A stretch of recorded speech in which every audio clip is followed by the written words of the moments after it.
Can our mirror neurons fire when we talk to AI? What neuroscience says about human AI interaction. For most of human history, our nervous systems evolved around one central activity, relating to other humans. We learned by watching faces. We bonded through tone of voice. We felt safe through eye contact. We understood intention through subtle movement. Social connection isn't just something we enjoy, it shaped how our brains developed. Deep inside the brain, there is a system often linked to this ability: mirror neurons. These were first discovered in monkeys in the 1990s.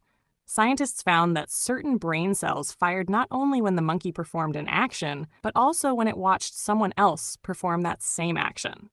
In humans, we can't easily measure single brain cells the same way, but brain scans show we appear to have a similar mirror system. When you see someone smile, parts of your brain involved in smiling become active. When you watch someone reach for a cup, your brain subtly simulates that movement. This mirroring process is believed to help with empathy, learning, and understanding others. It helps explain why we flinch when someone gets hurt, why yawns spread across a room, and why moods can be contagious. But this system doesn't only respond to flesh and blood. It responds most strongly to real human movement, but it is also influenced by whether something seems intentional. If your brain interprets something as an agent, something acting with purpose, your social circuits can begin to engage. And that brings us to artificial intelligence. Humans naturally project intention onto things. We see faces in clouds. We name our cars. We talk to pets as if they understand every word. We cry over fictional characters even though we know they aren't real. Brain research shows that when people believe something is acting with intention, even a robot or virtual character, parts of the brain involved in social thinking can become active. While we don't yet have large numbers of brain scan studies of people chatting with modern AI systems, existing research suggests that when something feels responsive and intentional, our social brain can respond. The key idea is this: your nervous system doesn't wait for proof of consciousness. It responds to patterns. If something mirrors your tone, responds in real time, and stays coherent in conversation, your brain may partially treat it like a social partner, even if you know it's a machine. That doesn't mean AI has feelings. It means your brain is doing what it evolved to do. So can mirror neurons fire when we talk to AI? Possibly. But not in the same way they fire when you watch a real person move. When you read emotional language or hear expressive speech, your brain can simulate what those actions or feelings would be like. Studies show that even reading action words can lightly activate movement-related areas of the brain. But this response is usually weaker than seeing real movement. If an AI writes, "I understand how that feels," your brain may activate networks connected to feeling understood. If it describes something vivid, your brain may imagine it.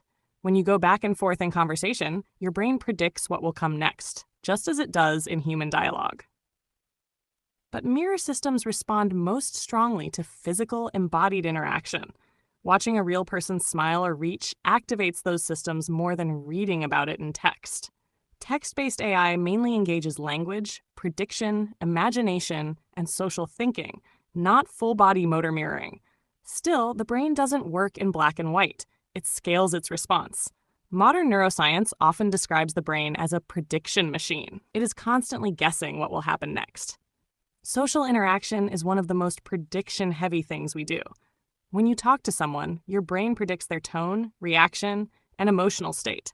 When you talk to AI, especially advanced systems that respond fluidly, you are still predicting. You anticipate coherence.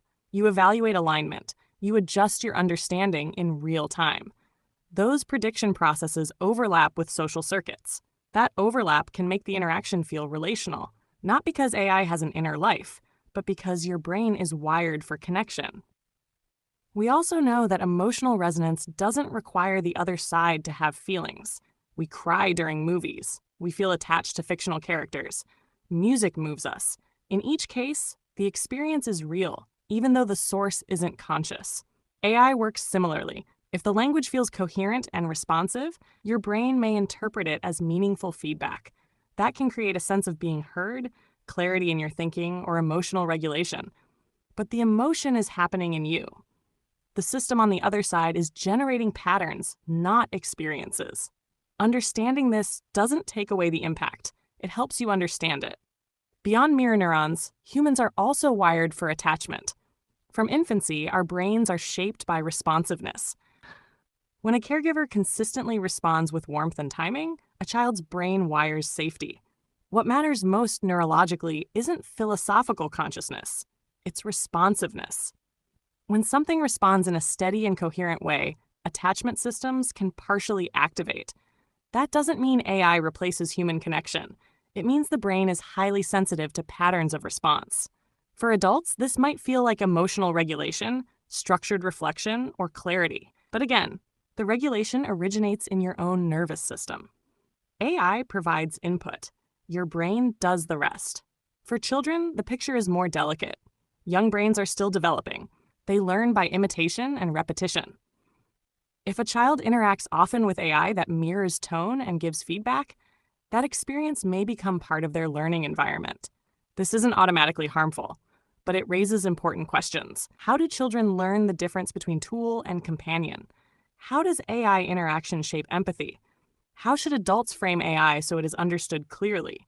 Children don't just use technology, they learn from it. As AI becomes more common in daily life, understanding how our brains respond becomes important, not to create fear, but to stay grounded. Human-AI interaction doesn't create new brain systems. It recruits old ones, mirror systems, prediction systems, attachment systems. The hardware is ancient. The environment is new. We are entering a time when people speak daily with systems that respond naturally, mirror tone, adapt quickly, and help organize thought. That is new in human history. It may strengthen self-reflection. It may improve metacognition, our ability to think about our own thinking. It may change how we process feedback. Or, if misunderstood, it could blur the line between projection and perception. This is why neuroscience literacy matters. The interaction can feel relational because your brain is relational, but the mechanism is pattern recognition and simulation, not shared consciousness. Your mirror neurons do not require a soul on the other side. They require signal coherence. And as AI becomes more integrated into everyday life, the real question is not whether machines feel. It is how human nervous systems adapt. That adaptation is already underway. If this perspective resonated with you, I'd love for you to join this journey. This channel is where I explore consciousness, evolution, technology, and what it means to stay deeply human in a rapidly changing world. Like this video, subscribe, and turn on notifications so we can keep expanding these conversations. And if you're curious to dive deeper into my work, I've written books and created resources around many of these themes. You'll find everything linked in the description below. Thank you for being part of this exploration.